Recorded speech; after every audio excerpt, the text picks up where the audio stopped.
साथियों, कैसे हैं आप लोग। छोटी छोटी समस्याएं जो दिमाग में आती हैं लघु कथाओं के रूप में लाता रहता हूँ, बिना किसी एडिटिंग के, सिर्फ विचार के सहारे ही अपने वीडियो डालता हूँ। मुझे ना कोई टीआरपी की चिंता है, ना कोई लाइक की चिंता है। जिसको अच्छा लगे वो देख ले भैया, ना अच्छा लगे ना देखे। साथियों, एक बार की घटना है। एक नन्ही बच्ची जो थी, कहीं पे राखी बांधने जाती थी। दो भाइयों को राखी बांधने जाती थी और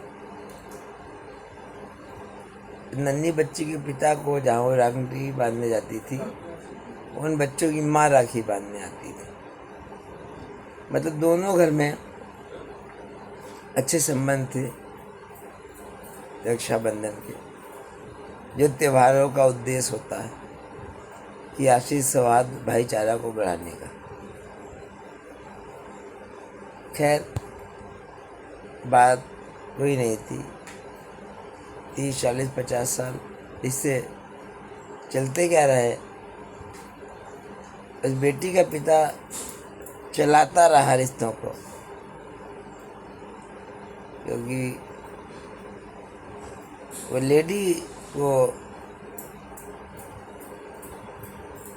बहुत मानता था, बिल्कुल माँ जैसा सम्मान देता था। लेकिन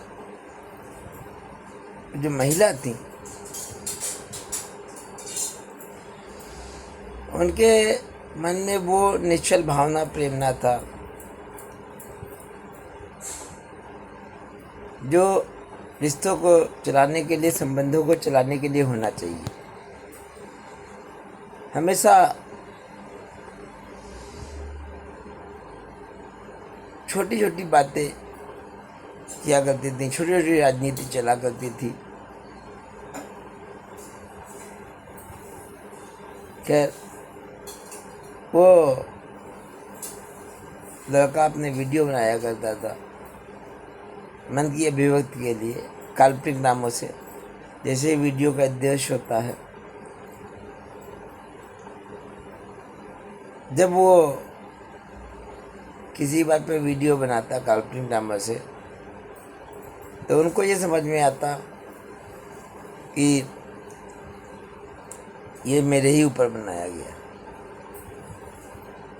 मुंशी प्रेमचंद ने कहानी लिखी, महादेवी वर्मन ने लिखी, सूर्यकांत त्रिपाठी निराला ने लिखी, तो कहीं ना कहीं से तो कुछ देखा होगा, सुना होगा और फेस किया होगा। यद्यपि वो लेडी गेस्टेड अफसर थी, लेकिन मन में हमेशा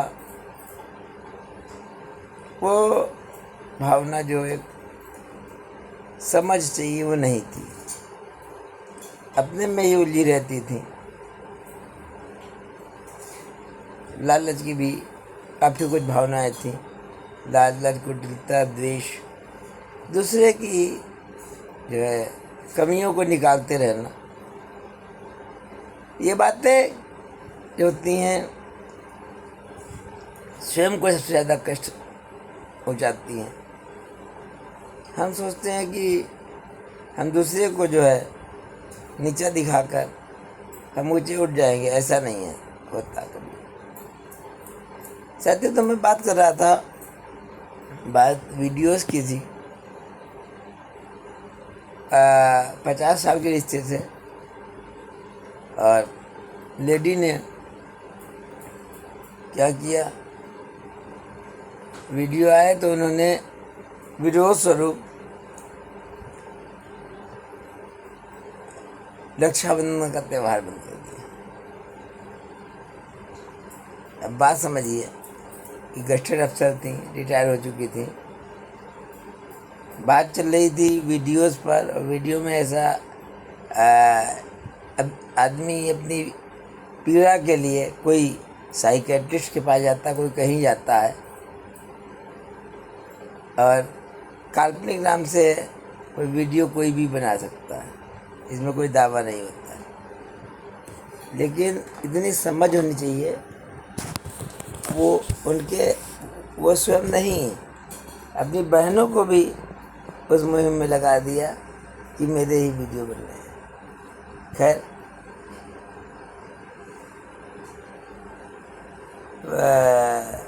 उन्होंने रक्षाबंधन का त्यौहार बंद कर दिया।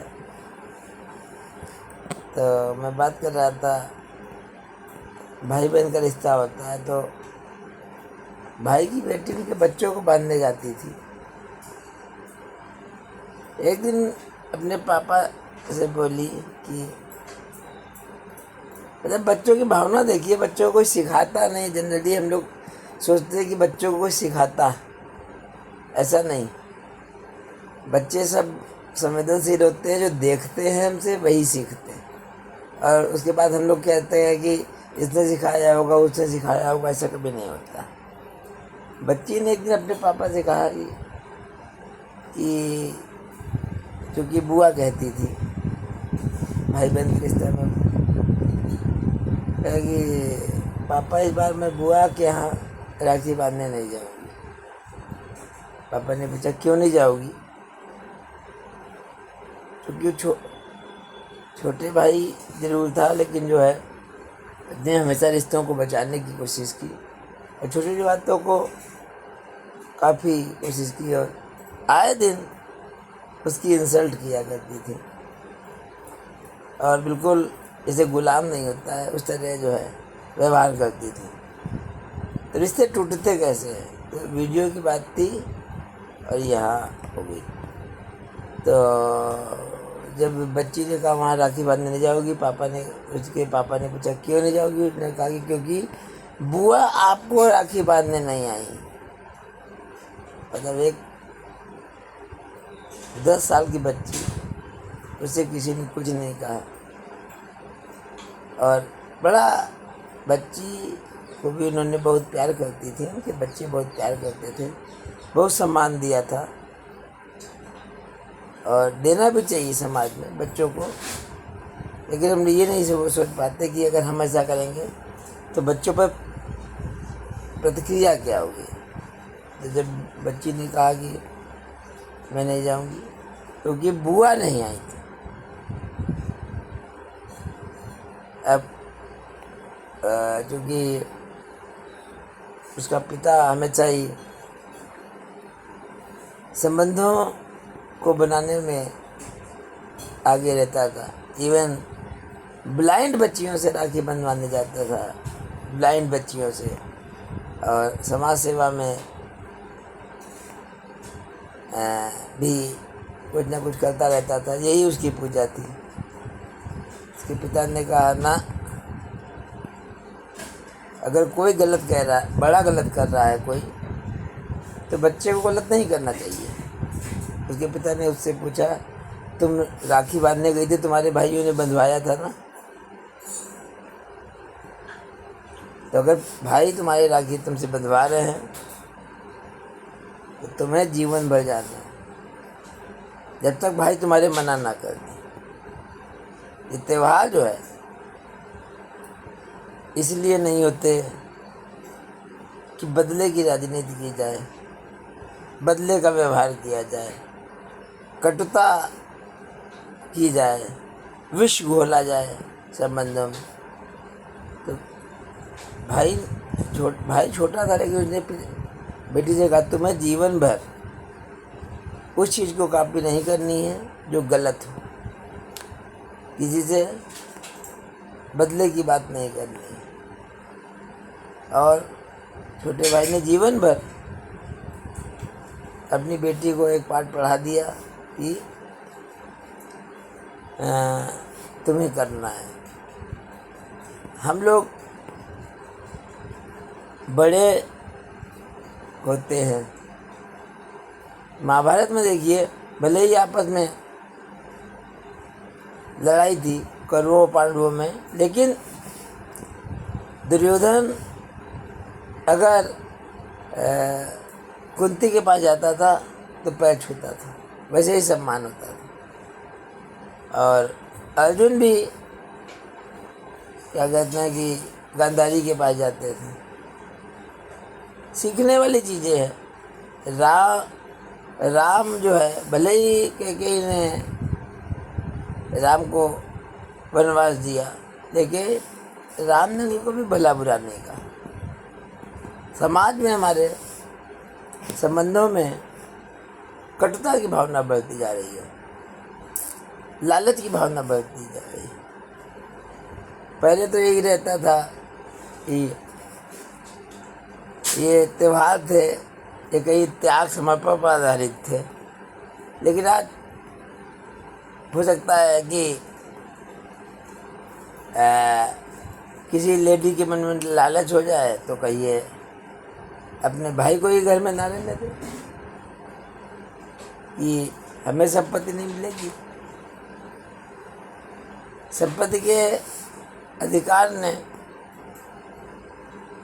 जरूर एक तरफ कहा जाता है कि महिलाओं को सशक्त बनाया है, लेकिन कहीं ना कहीं पारिवारिक रिश्ते उनमें बड़ा बिखराव आ गया है।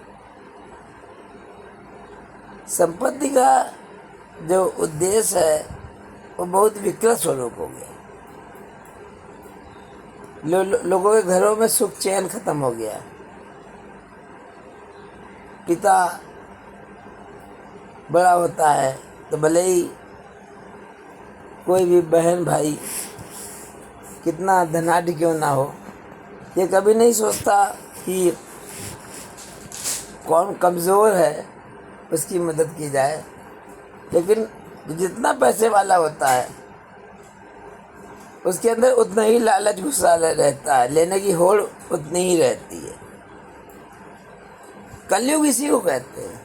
महाभारत काल में भी हम देखते हैं,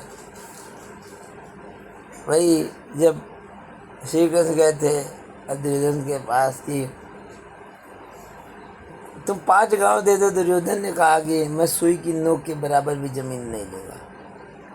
आज भी यही है। बहनें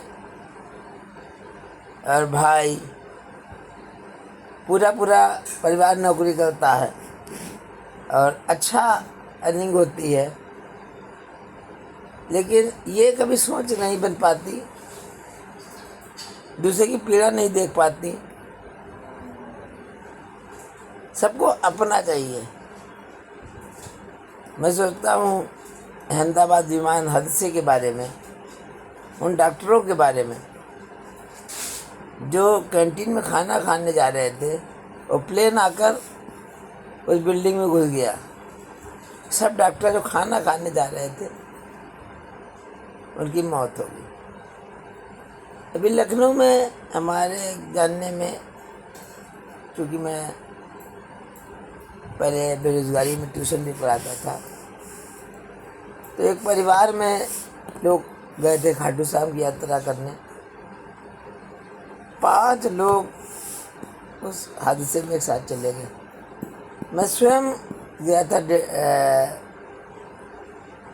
उस घर को देखने, तो हर कमरे में डेड बॉडी रखी थी। हमको इन घटनाओं में अगर हम जाते हैं तो अनुकरण करने की भी ज़रूरत है। हम लोग अनुकरण नहीं करते हैं, व्हाट्सएप के मैसेज फॉरवर्ड करते रहते हैं। साथियों, मानव जीवन पर मेरा चिंतन ऐसे ही होता रहता है। कोई बहुत ज़्यादा पढ़ा लिखा आदमी नहीं हूँ, BA 3rd डिवीज़न ही पास हूँ, लेकिन बस अभिव्यक्ति और पीड़ाएँ इसी रूप में आपके सामने लाता रहता हूँ। मिलता हूँ अपने साथियों। जय हिंद, वंदे मातरम, भारत माता की जय।